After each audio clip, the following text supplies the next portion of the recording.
am in Irvine, and standing by to join me is Grammy-nominated artist and multi-talented producer Meredith Brooks. She is going to be honored at the 2022 She Rocks Awards coming up June 2nd. Welcome to the show. Thank you. How does it feel to be performing next week? I mean, this is the anniversary of your song Bitch too. It is. Blurring the Edges was actually officially released, I think it was May 6th. And the date snuck up on me, and I started seeing all these little things on social media going, you know, this day 25 years ago. I'm like, what? Oh my God, like that. And I knew Bitch was coming up because my son, who's almost 18, said, hey, look at this, Mom. Like, I wasn't on TikTok. Okay. I was behind the scenes, behind the times. And he's like, it's like 3 million, TikTok, versions or whatever. Yeah. And people are doing it. It's like a trend. And I'm like, doing what? Like singing Bitch. It's like, well, how about that? And all of a sudden it hit me. Oh, it's the 25th anniversary. Right. And so I got really excited and I started like checking it out. And then you get sucked in and you never get off the computer. Don't get on TikTok. I know. That is a way. Okay, first off, it's fun. Yes. And I have a lot of it between the dancing, the babies and the animals. I can get really sucked in, but there's some places you don't want to get sucked in. Exactly. Like, whoa. But I was just kind of amazed. And then I started watching people like reviewing the song as if they never heard it before. And then I realized they really had never heard it before because they weren't even born. Right. And they were listening to it like they were listening to it for the first time, and they would be like, nice beat. Nice beat. I like her outfit. And I'd be like my outfit? Like, I'm wearing a slip. And then I look it up, trending 2022 slip dresses. I'm like, what? Where have I been? Exactly. I'm laughing my ass off. I'm like, girl, you should see my closet. If you like that, I got it all. I got a gazillion of those. Things. I've got all this. I've got a whole closet full of 1990 clothes. I mean, I could walk you over right now and give us a tour of your closet. 1996 or 7 to 2001. They'll just be. It's like trending, and I'm like, how funny. It was great. Really I was having a blast. I was like, and it kind of I didn't think the song was it's evergreen to me. Like, why wouldn't it be? We're all that always. Yeah.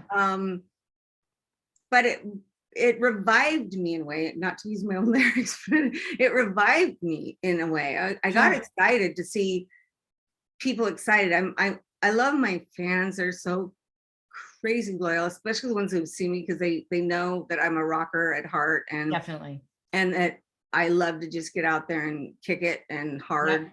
And anybody who sees me knows that I'm always completely sweaty and just like go through towels and all that. But cool to see this whole new generation, and the moms that were 13 at my shows are grown up having kids that are 13 or 8, singing and playing the song. I'm like, I didn't know that was going to happen. And it's been really humbling and really fun. That's the word. Like, I'm having a blast. I want to back up for a second for people that don't know your backstory. Were you musical all your life? Was there a certain point you turned to music? I was, I didn't, I mean, I wasn't always playing guitar, but I actually went to a musical kindergarten because my mom said that, sorry, I got something sticking out there. Getting used to my new hair. I love your hair.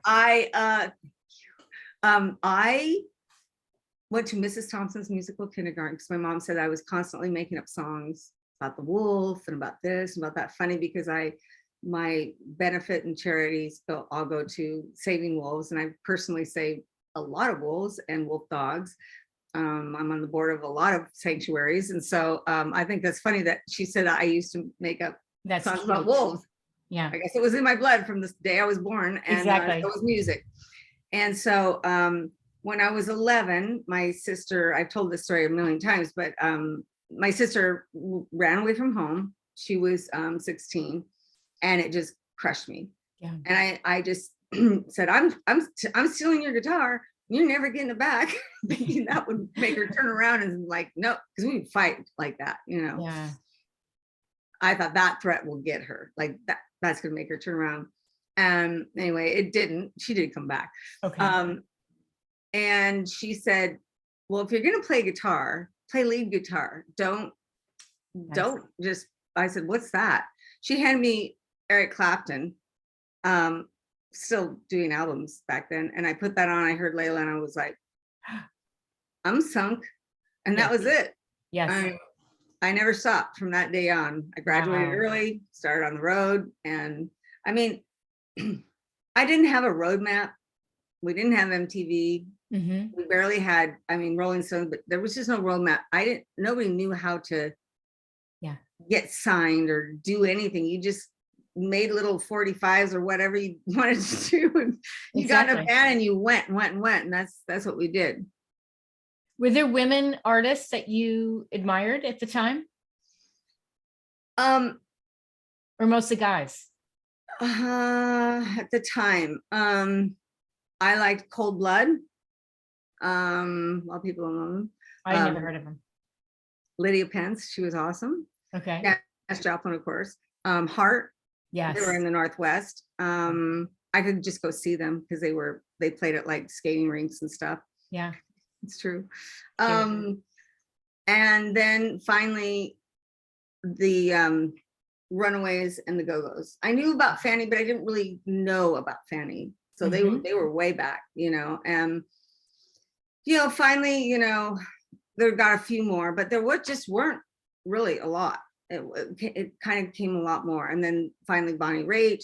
Yes. But yeah, but I was in several all-girl bands throughout the Northwest.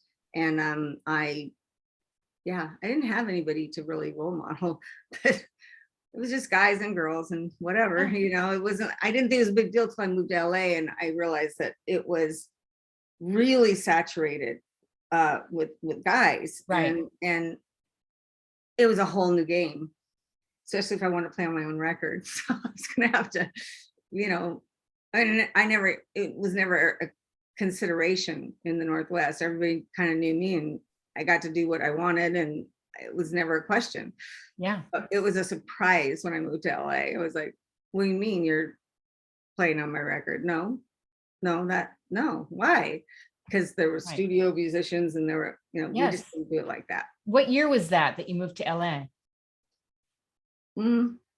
It was 87, 88. Okay. And then Charlotte found me, Charlotte Caffey from the Go-Go's, and she formed the Graces, and that was fun. I love that band a lot.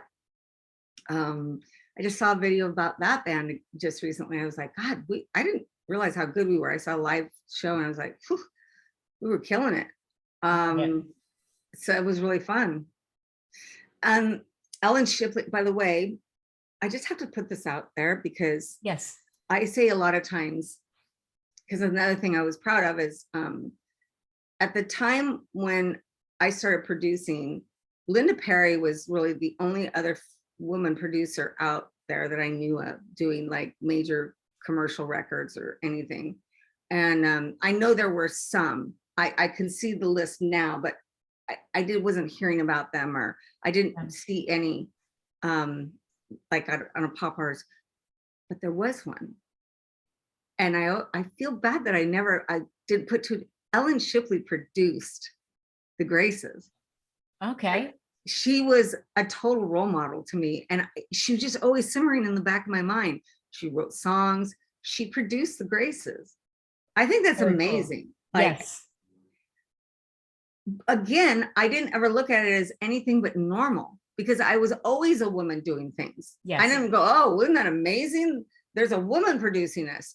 Yeah. You're like, what's so amazing? We're just doing it. Exactly. And so Yeah. sometimes I get a little thrown by this, how do you feel about all these women doing things? I'm like, I know. What kind of question? Or what's it like to be a woman who plays electric guitar? I can't stand that I question. don't even get that question, but Yeah. now in hindsight, when it's, the top 10 of the top 100 billboards are all women, Mhm. or what happened with Lilith Fair, the top, I think there was 22 Grammys between the 7 of us, Whoa. all women, Yes. except for Jacob Dylan, but he could be part of He's the great. girlfriend club. He's so cool. Yeah. And I love him. And, I think it was the tipping point with all that. And I think women know there's women around, but that was just the big Yeah. that year, it Amazing. was just, that was it. When you wrote Bitch, were you going through something? What were you thinking when you wrote this? Um, I had been very frustrated with a lot of things in my life, that I just was like, how many more of these non-record deals am I going to go through? How many more record deals am I going to be Yeah. having? And I've been with Interscope for a year, writing for them, and I've been with every label doing demos, and I was just After like, demo. Yeah. and here's the good news. Here's where it took me, is I realized I started going to another place. Okay, if I'm constantly hitting this ceiling, Mm-hmm. there's got to be something to this, because if everyone's telling me I'm so great, or in the graces, I've like, I was always being supported, I was always going to that place, and I wasn't going to stop, wasn't Yeah. going to happen. But Right. let's face it, I wasn't 19 anymore, and I was getting a little nervous. I started going from a different place, and that was really trying to see what it was that threshold, and coming from that place. And I started doing these workshops and seminars, and studying more of the Jungian theory, and the shadow self, and all yourselves, and Yeah. I was deep in it, and imprinting, and what things could be happening that I didn't even see. Yes. Because that's the thing that people don't realize, how they are affecting that ripple that is maybe over and over again. Yes. What was that boulder in the middle of the lake that just keeps happening over and over and over and over again? Because if you trace it back, you'll see it's happened so many times, right? Right. That first imprint. So I decided, I mean, it kind of is a holographic universe if you think about it. Einstein wasn't wrong. Mm-hmm. So that's what I was doing. I was studying and learning. And so when one day my manager, Lori Levy, says, why don't you write about all that stuff? And I'm like, oh, how are you going to write about that? Like the holographic universe, and, Carl Jung, and, the shadow self, and, there's 15 imprints inside of yourself that could pop out at any time. Like, and to integrate them to become a whole person, because it's all rolled into one. How are you going to write about that? Yeah, like, really? I don't see that as a song, Meredith. So mad at her. I was thinking, nobody's going to want to hear that. Exactly. Maybe a college lecture if you want to teach at a university, but I mean, yeah, well, and funny enough, one thing leads to another. I mean, it's totally true. College course, right? A book and speaking. Yeah. That's what's coming next. But this is what happened in my producing, is I started coaching people past their thresholds, because I could see it in every single person I started working with, that they had the same thing I had. Wow. They had the ceiling. Yes. And whap. But I started seeing it so fast because I had done it for myself. And so half of the producing would be coaching, and then now we can go to work. Yes. Because I didn't want to do any more records with some of these artists, and they would take them out, and they'd go to this level, but they couldn't take it all the way. That was too frustrating for me. Like, you spend a year on somebody else and then just, you're going to go off and make a movie? Right. No. Exactly. Yeah. So that's fascinating. Well, that's what's coming next for us. Very exciting. I have some support now. That's awesome. I mean, I have a lot of people who understand this. Okay, so fast forward, I get a call from Shelly, who was a brand new writing partner, and we really liked each other, both Geminis, both, you know, bopping around. Yeah. Both at Shelley, that. Excuse me, Shelly Peiken, right? Sorry, Shelly Peiken. Yeah. And we're both at that same place. Now, we both have very different stories about bitch, and she's going to hear this and go, "Oh, so this is what you were talking about." Because I have not. She's like, "When are you going to come on and talk about this?" I'm like, "Because you have your version, I have mine." Right. Okay, but I am. We're gonna do it. We're gonna do it this year. All right. What I remember is her calling me and saying, "I woke up and I was such a bitch today, and I feel bad because, you know, Adam's such a nice guy." That's her husband now, and she's like, "Okay, I want to write this song. You're the person to do it. You know, think of like a la Tracy Bonham and you know." And I'm like, right. And immediately I went, sub-personality. We've all got bitches, but we're also, you know, we all have these inner children. We're all loving people, because I've been studying sub-personalities and Carl Jung for literally 5 years. And I was like, I mean, I was about ready to go do an externship with a I won't get too far into it, but with a psychologist that I greatly admired and was really into. And I was like, that's where I'm going next, because if this music thing doesn't work out, I'm way into this. You bet. And so I said, "Well, what do you think about it doing like this?" And she was like, "Well, yeah, but we want to keep it rocking." I said, "Of course we're going to rock it. Like, who else is going to rock it?" Right. Like, who else are you going to write with? Some folk chick down the road? Like, I'm the one. So we go over there, and it was literally like, bing, bing, bing, bing, bing, bing, and the song just, and that's that, yeah. Because I didn't want to go like, you know, I'm a bitch, and you know, right. You know, I know you hate me, but you know, you're you know, you wouldn't want me any other way. You know, right. I didn't want that. I wanted it to be like this thing that, and I remember calling Lori, I said, "You know that thing you told me to write about? I think we just did. I think Shelly and I, cool. I think we did it." And it was from there, it was just like in the studio, laid it down. 2 days later, threshold broken. Amazing. And literally I was signed in 4 days after that. 4 days? Wow. It was, when you break a threshold, it is never time that is the problem. It's always emotional distance. It's always emotional distance. It's what you have. It's always that what's there. It's not the president of a label. It's not your mother. It's that minutia that keeps causing that ripple. And I already knew I'd broken that, and I knew the next thing that happened was going to be. Wait, elaborate on that. You said it's emotional. Is it your own personal baggage that's holding you back, or it's what I call emotional distance. So it's not time. Time is not the problem. It's emotional distance, meaning you are. It's a subconscious move or perception. Usually it's your perception. So emotional distance can be your perception.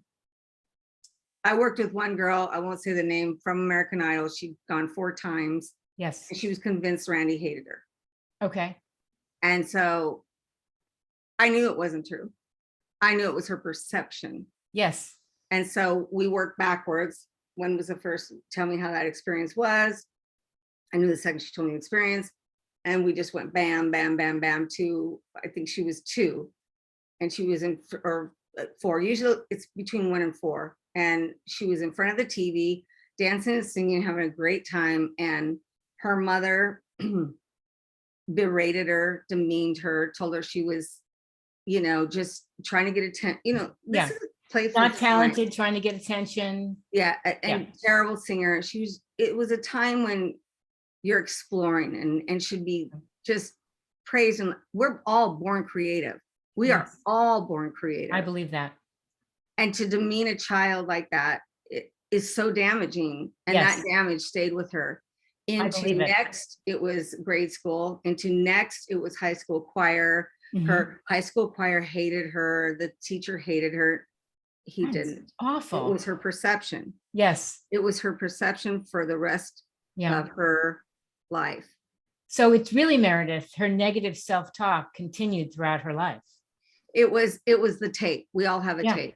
On loop. And it's our so the emotional distance, it can be damaged. It's an imprint. And usually all of us have a tape or two. And then there's also our sub-personalities that, you know, can just come out there and go wham. And, you know, and so I figured out pretty much most of my little sub-personalities like hanging out. And one of them I still keep with me strong. She's 13 years old and she kicks ass. And she's the one I bring out every time I get on stage. I love it. You know, some of these are just the best. That's why, bitch, I'm saying every parts of us, as we need to bring them in and integrate them to become Yes. whole and use them as to fulfill all of the parts of us, and quit Right. saying, oh, that part of us is bad. No, our Right. bitch isn't bad. No. No, our sinner isn't bad. It's no more bad or good than the saint. They Yes. are all equally important because they all bring something to the party. That's why I say, Yeah. being a girl, being a guy, I don't want equality. I've never wanted equality. I want equity. Yeah. Because I don't bring the same thing to the party that anybody else does. I want to bring what I bring to the party. Yeah. Women bring a whole different thing to the party than a guy. Exactly. My goal is not to be a guy or have the same things guys bring, or Yes. it's Or to emulate a guy, copy a guy, to be you. Yeah. it's to be, because women have a whole different power and Agreed. energy and important job in this world, Yes. equally as important as men. That's why I don't believe in putting down men. I think that's a huge mistake. Right. We don't know it, but part of that job is the healing, Yes. bringing spirituality right Right. here. Right. So it's equity. Yeah. That's how I view it. I'm not saying I'm the master of knowledge, because I'm not, but that's how I've always viewed it. Well, I'm ready for your class. We got our first sign up. No, I mean, this is outstanding. I have to talk to you another time because I am putting together a virtual series this summer, and you would make like an excellent virtual workshop instructor, and it's for ages 10 and up. So I'll talk to you another time. that's fantastic, because I think younger it's better. I think the one thing that came out of all this with the girls that I worked with, especially a couple that did go on to become extremely famous, is it shifted. It's all about shifting your perception. Yeah. It's all about learning when you're in the zone, but not. Do you have a cat? No, I used to. I had 2 years ago. Have you ever seen a cat fall off and go, you didn't see that? Yeah, because it also, when it falls, it does this twisting motion to land on its feet. Yeah, but they don't want you to notice. Right. That's what the zone's like. Yeah. It's there, but don't notice. Because if you notice, it's not there anymore. The Yeah. zone, you are in it, and you don't know you're in it, but it's important that you notice at the same time. Exactly. It's a dichotomy. It's not, Yes. it's very hard. So if you've ever looked up and it's 16 hours later, you were just in the zone. Yeah. Whoa, what if you could summon that? So Exactly.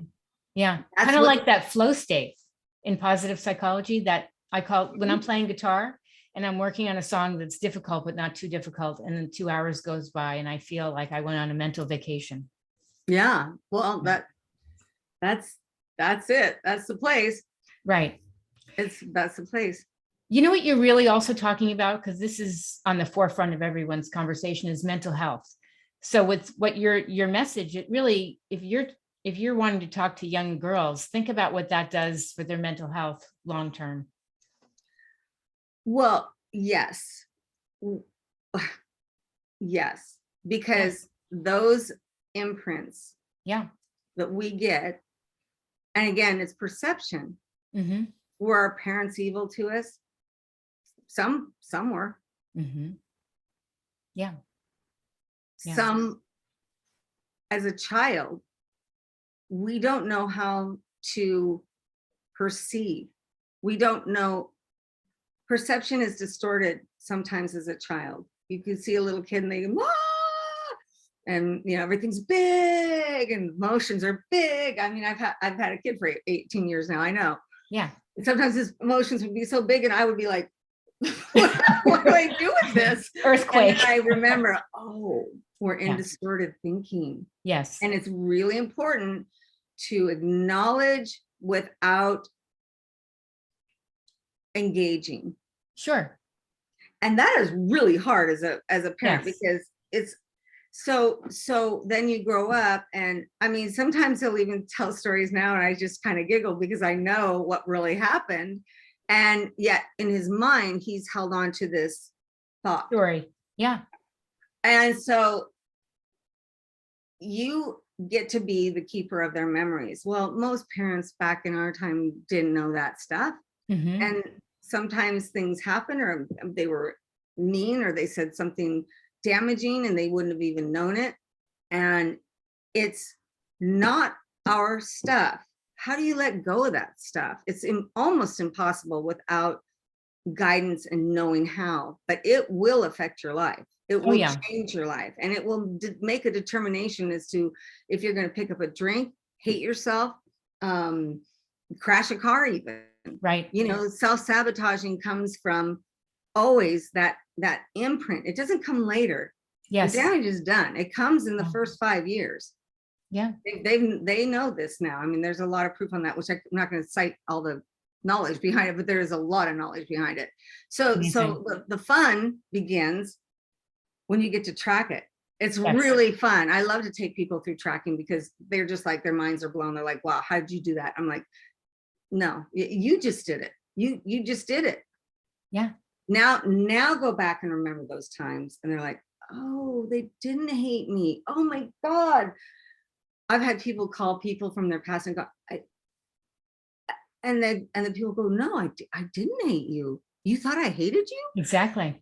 Yeah. It's changed their lives. It's changed forever. Yeah. And when that change happens, emotional distance is gone instantly. It's gone instantly. The best thing a person can ever have in their life is to have a parent apologize. I agree. That's the fastest way to change it. But if you're not going to have one because they don't even know what they did, which is usually what happens. Yeah. It's to get to the place of perception. Yes. Changing. Yes. And sometimes if it was true abuse, it's almost impossible. Right. Because children are very seldom wrong. You're right. And they protect the parent because how else are they going to survive? Yes. So that's a real hard one. And yeah, I went through a few things with a few artists and it was pretty hard. Sure.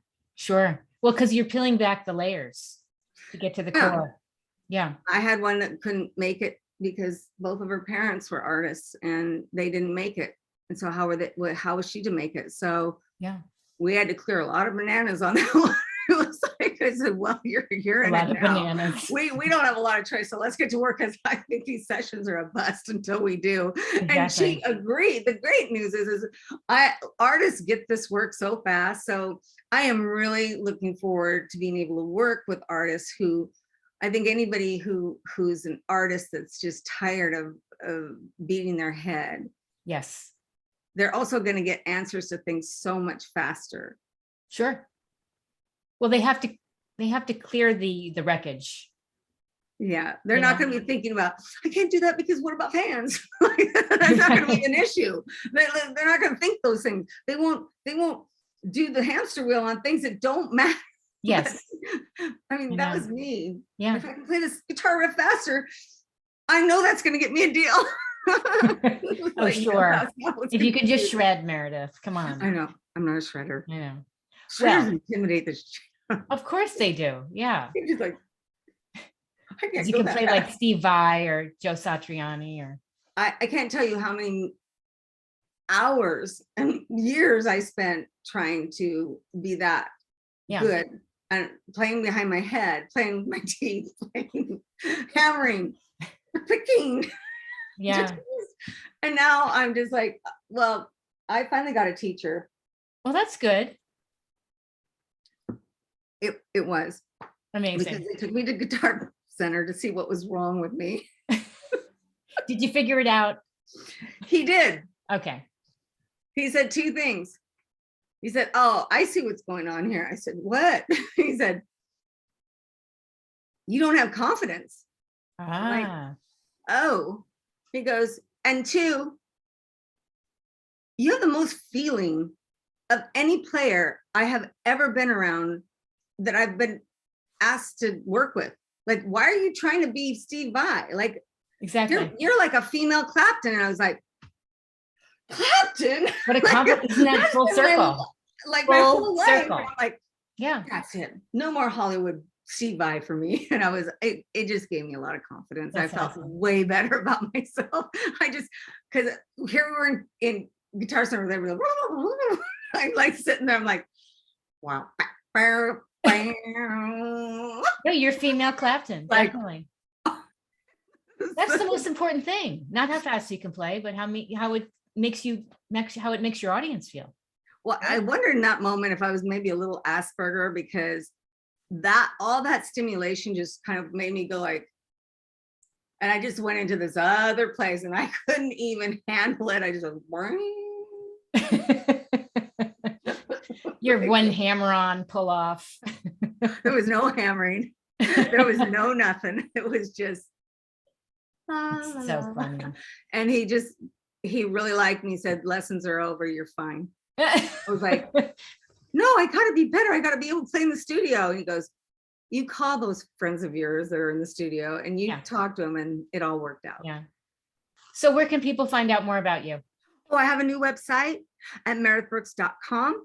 And you'll see all sorts you're gonna see a lot of new stuff, stuff that people have never seen before. Okay. Like a lot of pictures, connections, videos. Okay. And we're gonna get merch coming soon. And Universal is doing my 25th anniversary for Blurring the Edges and Bitch. And I think this week they're coming out with an EP for Pride Month. And I'm really excited about all that. Awesome. And next week, She Rocks. Next Thursday, we'll see you. I know, She Rocks. So come, or I don't know if there's any more tickets. Oh, you're gonna be there? Yeah, I'm doing press. Well, we're gonna have fun then. I'm excited for that. Fine, yeah, we can see each other and hang. I would love to. That's gonna be a lot of. That's gonna be interesting. And by the way, you put out a great kids album, because I listen to that all the time. I love so that cute. record. My kids were young when your son was young, so they were all listening to that. It's evergreen. People can still get it. If you go on my site, everything's laid out. It's a beautiful site. Okay. I'm very pleased. The woman who did it is really amazing too. Awesome. I love her. She did a great job. So.